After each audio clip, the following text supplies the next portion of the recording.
Shalom, kita jumpa kembali dalam Renungan Goshen Mata. Haleluya. Jemaat yang dikasihi dan diberkati Tuhan. Renungan pagi hari ini bertema, Yesus akan membangun kerajaan sorga.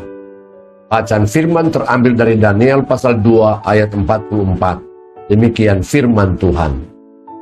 Tetapi pada zaman raja-raja, Allah semesta langit akan mendirikan suatu kerajaan yang tidak akan binasa sampai selama-lamanya. Dan kekuasaan tidak akan beralih lagi kepada bangsa lain. Kerajaan itu akan meremukkan segala kerajaan dan menghabisinya. Tetapi kerajaan itu sendiri akan tetap untuk selama-lamanya. Raja Nebukadnezar bermimpi yang menggelisahkan hatinya sehingga sangat mengganggu tidurnya. Tetapi raja tidak bisa mengingat seperti apa mimpinya itu. Maka dipanggilnyalah semua orang-orang pintar dan berilmu, ahli sihir dan ahli jampi di seluruh negeri Babil, supaya mereka bisa menceritakan mimpi itu sekaligus dengan maknanya. Tetapi tidak ada seorang pun yang bisa menceritakan mimpi yang raja sendiri tidak mengingatnya. Dan raja pun memberikan ultimatum yang sangat keras. Apabila tidak ada yang bisa menceritakan mimpi raja sekaligus dengan maknanya, maka mereka akan dipenggal dan rumah-rumah mereka akan dihancurkan. Daniel pasal 2 ayat 1 sampai ayat 13.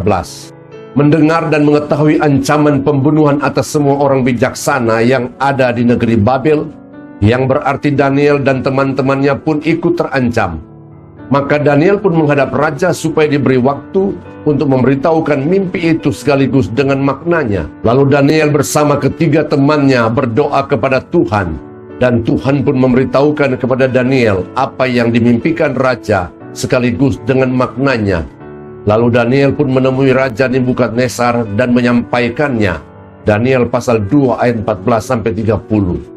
Ternyata Tuhan memberitahukan tentang munculnya kerajaan-kerajaan yang akan menguasai dunia silih berganti. Ayat 31-43. Tetapi kemudian Tuhan akan menghancurkan semua kerajaan dunia tersebut dan akan mendirikan kerajaannya yang tidak akan binasa sampai selama-lamanya. Yang digambarkan dengan adanya batu yang terungkit lepas dari gunung dan menghancurkan patung itu dari kepala sampai ke kakinya. Ayat 44-49.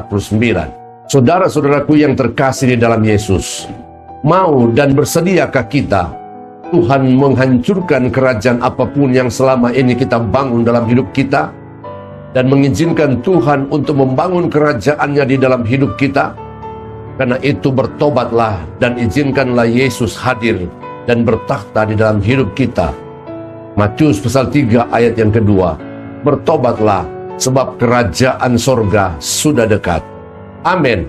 Tuhan memberkati.